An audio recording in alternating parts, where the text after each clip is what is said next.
Alright, guys, buckle up because this is a wild one.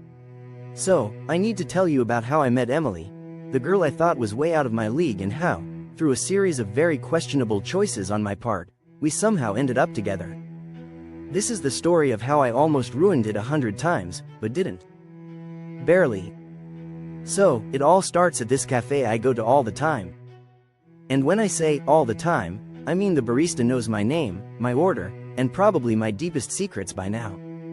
It's like a second home, but with more caffeine and less judgment about my addiction to muffins. Anyway, I'm sitting there, doing what I do best, pretending to be productive. You know the drill. Laptop open, serious face on, typing something that looks important, but really? I'm watching a YouTube video about whether or not dinosaurs had feathers. Very crucial stuff. And that's when it happens. Emily walks in. Now, let me set the scene. This girl, she's like the epitome of effortlessly cool. You know, the kind of person who looks like they just stepped out of a magazine, but in a way that says, "Oh, this old thing? I just threw it on." Meanwhile, I'm sitting there looking like I just rolled out of bed, which, to be fair, I kind of did. I'm wearing sweatpants that have been through some things, okay? Like, these sweatpants have seen stuff. And I'm 99% sure there are crumbs on my hoodie from the muffin I demolished 5 minutes earlier. So naturally, my first thought is, well, there goes any chance I had with this girl. Cool. But here's the thing. She sits down at the table next to me. And I'm like, what is happening? Did the universe just feel like giving me a heart attack today? My brain goes into panic mode. I'm trying to look casual, but I'm sweating, my heart is racing, and I'm doing that thing where I act super busy with my laptop. Which, of course, means I'm typing gibberish like ASDFGHJKL over and over. And then, because the universe loves to see me suffer, I knock over my coffee. Like, full on knock it over. It's not just a little spill, either. No, it's a flood of coffee all over the table, dripping onto the floor, and it's slow motion disaster. If there were background music for this moment, it would be a sad violin. I'm scrambling to clean it up, but of course, it's like trying to stop a tidal wave with a napkin. And guess who's watching this whole tragic scene? Yup, Emily. I fully expect her to get up and move far away from the hot mess express that is me. But instead, she laughs. Not in a mean way, either. Like, a real, genuine laugh. She looks at me and says, "Rough morning?" And I'm just standing there, frozen, thinking, yes. Yes, it is. Thanks for noticing. But instead, I say something completely ridiculous like, "Oh, just testing gravity." Still works. Why? Did I say that? She laughs again, which, let's be honest, was a miracle. I'm pretty sure I would have walked away from myself at that point. Anyway, I try to recover. I'm like, yeah, no big deal.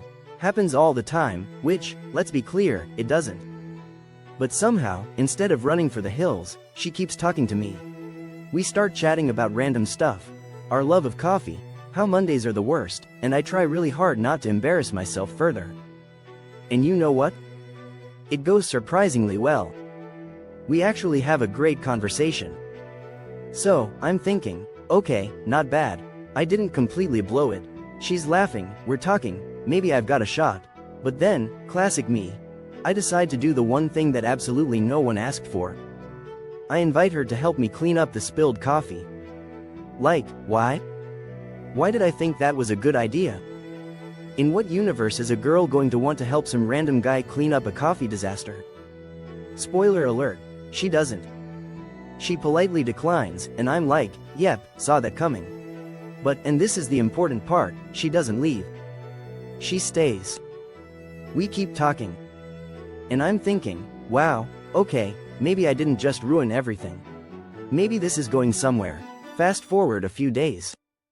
I'm back at the cafe, because clearly, I don't learn from my mistakes. I'm sitting there, pretending to work again, when, cue dramatic music, Emily walks in. Now, part of me is like, okay, play it cool. Don't be weird, you've got this. But the other part of me? The part that's actually in control? Yeah, that part is freaking out. She spots me, comes over, and says hi. And let me tell you, I've never felt more victorious in my life. This is like winning the lottery but with less money and more sweaty palms. We start talking again, and this time, I don't knock over my coffee. Progress, right? So, we hang out a few more times, and I'm feeling pretty good about where this is going. But here's the thing. The more we talk, the more I start to notice something. You know how some people seem really happy on the outside, but you can just tell there's something weighing them down?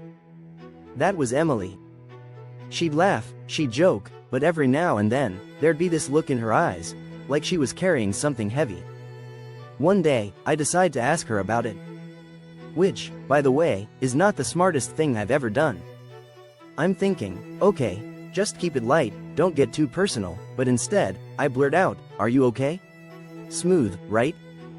At first, she kind of hesitates, and I'm immediately regretting my entire existence.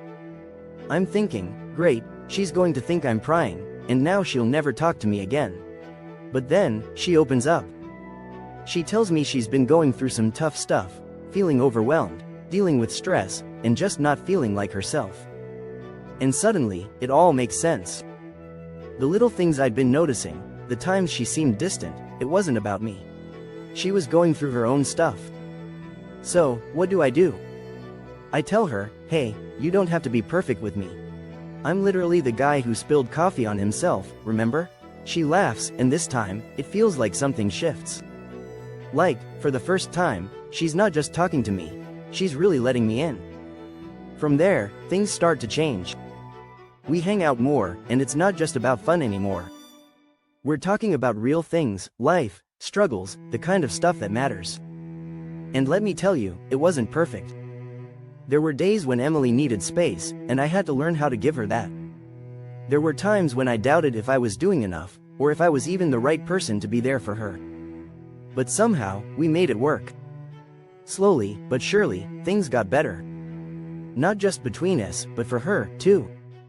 She started opening up more, trusting me more, and it felt like we were building something real, something that wasn't just based on coffee spills and bad jokes, but on understanding and support. So, long story short, I thought I was going to ruin everything with my usual clumsiness and awkwardness. But turns out, sometimes being a bit of a mess is exactly what someone else needs. And that's how Emily and I ended up together. So, moral of the story? Be yourself. Spill your coffee, say something awkward, and don't be afraid to ask someone if they're okay.